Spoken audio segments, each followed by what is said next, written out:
صدر پاکستان ڈاکٹر عارف الوی نے آئینی صدارتی مدت ختم ہو گئی تو وہ نئے صدر کے انتخاب تک ذمہ داریاں ادا کرتے رہیں گے۔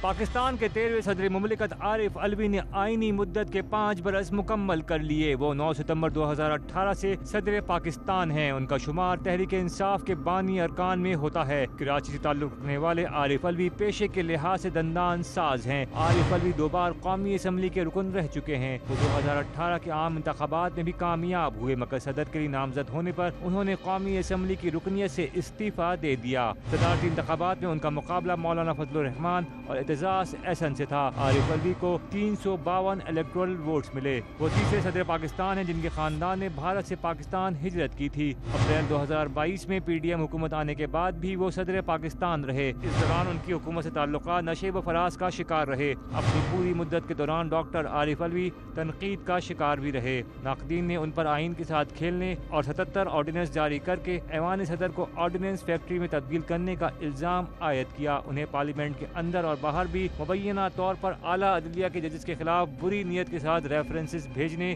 اور وزیر اعظم کی ایڈوائس پر نیم اور خود مختار اداروں میں قانونی نقائص کے ساتھ تقرریوں پر تنقید کی گئی، تاہم انہیں عدالت نے مسترد کر دیا تھا۔